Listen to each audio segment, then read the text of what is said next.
Borderlands 4 is still doing some decent numbers, if we're going to be completely honest. 130,000 people on a Thursday evening. That's when I'm recording this. 181,000 people over the past 24 hours. I mean, that's really not that bad, all things considered, especially with a week of, well, not exactly the most glowing praise. And if we take a look at the amalgamation of review scores, yeah, they continue to sit right in the trash. 62% approval on Steam. That would normally be a death sentence, and well, if they don't make some changes very, very shortly, well, it's very likely that it's going to stay there. But it's interesting, right? Because as last we talked about this, Randy Pitchford calls Borderlands 4 pretty damn optimal. Bro, what are you doing? Amidst PC performance complaints, every PC gamer must accept the reality of the relationship between their hardware and what the software running is doing. Yo, this guy is just, like, he's such an ass, okay? Like, there's no other way to put it. Like, if you've known about him as long as I have, God, we've known that Randy Pitchford has been a drama queen if you've paid attention to Gearbox since, oh God, when did the original Borderlands come out? Late aughts, 2010-ish, somewhere in on and around that area. And yeah, he's been a spurg the entire time. And now everybody's getting reacquainted with his bloviating dickhead. Yeah, he's called Borderlands 4 performance pretty damn optimal in response to complaints about the game's optimization on PC.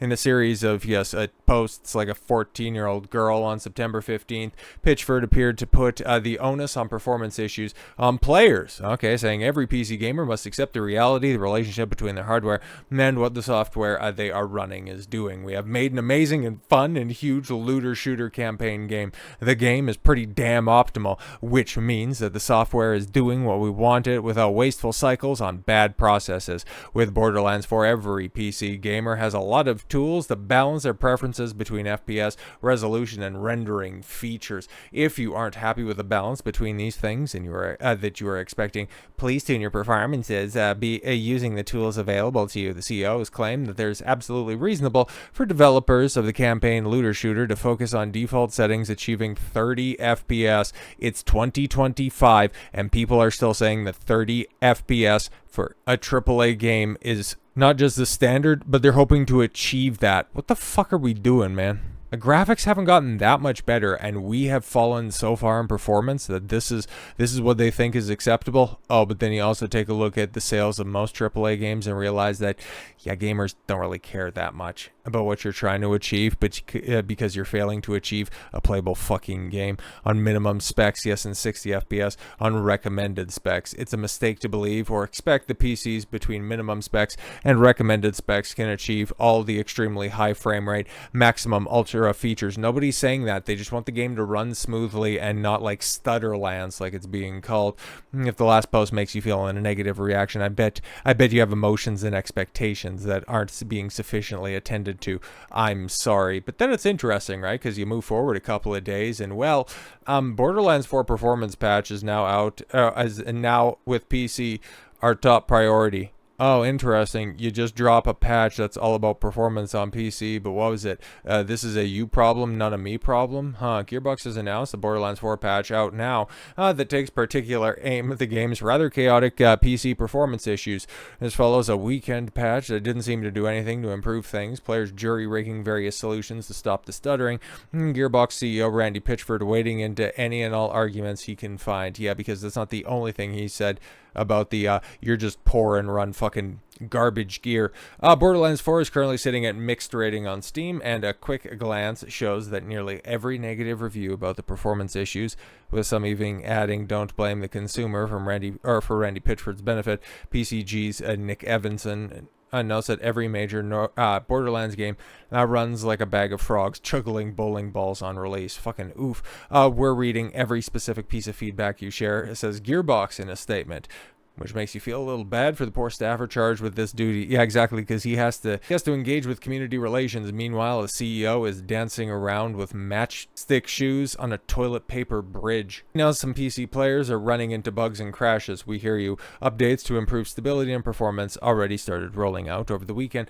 and another is coming today, as of the 19th. Or 18th when this ended up getting rolled out. Yeah, I guess it would have been the 18th. And as you can see, well, at least people are checking it out. it's not really doing all that much to dissuade the performance. But don't worry, guys. Don't worry. Randy Pitchford had already preempted this reality that if the patches don't fix it, that if things don't end up turning around in the realm of performance, well, he's got a solution for you.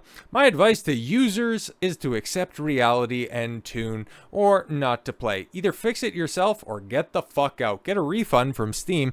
Is Pitchford's ultimate solution. What a fucking dork. Randy Pitchford has continued his social media push to address complaints about the performance of the PC version of Borderlands 4.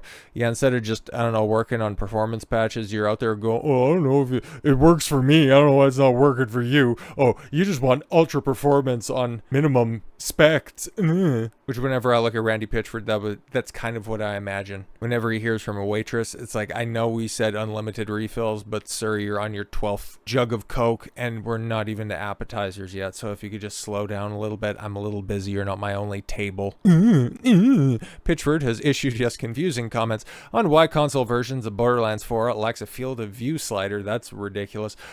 Promised that it would have been impossible to break the Borderlands 4 servers through sheer weight of player numbers alone. That just seemed like he was taunting people. Oh yeah, well, you guys aren't going to buy this, therefore we won't be able to stress test our servers. And it's like, yeah, true. Well, people that code your own engine, yeah, learn to code, bro. Holy shit, he really is just stuck in the past. And declared Borderlands 4 a premium game made for premium gamers. Yeah, that could cost $200. Well, that's what I think it's worth. Real fans will pay that much. God, he's such a fucking ass.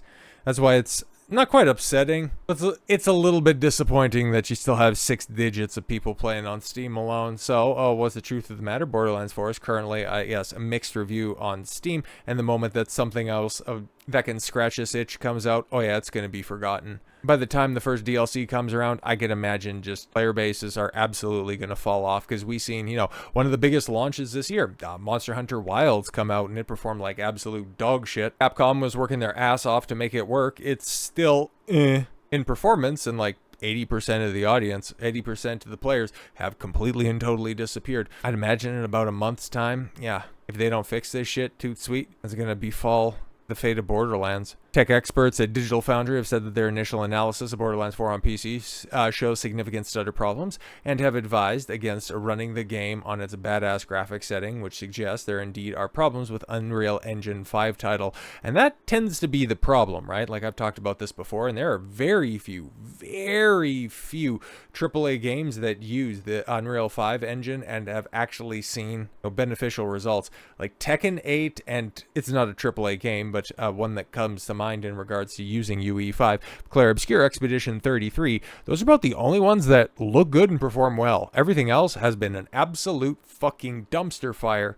That is, till we take a look at a new release out here, Dying Light: The Beast. Now, it's not getting like super hot reviews, but I'm seeing it's getting, pretty decent reception, okay, as it sits right now. I'll go ahead and refresh this, so at least we're equal. Still has 50,000 people within its first day of release, 89,000 people when it first launched, so I'd imagine over this release weekend, things will probably pick up a little bit and might get to 6 digits, which would be great. But yeah, it's also an Unreal Engine 5 game, and it has I'd imagine Steam probably has that as an overall positive review score. And if you go to that same PC gamer that was calling Borderlands 4 an absolute disaster, Dying Light: The Beast, PC performance analysis, decent frame rates all around, nice graphics, and stutters only on low VRAM GPUs, so on the absolute low-end machinery.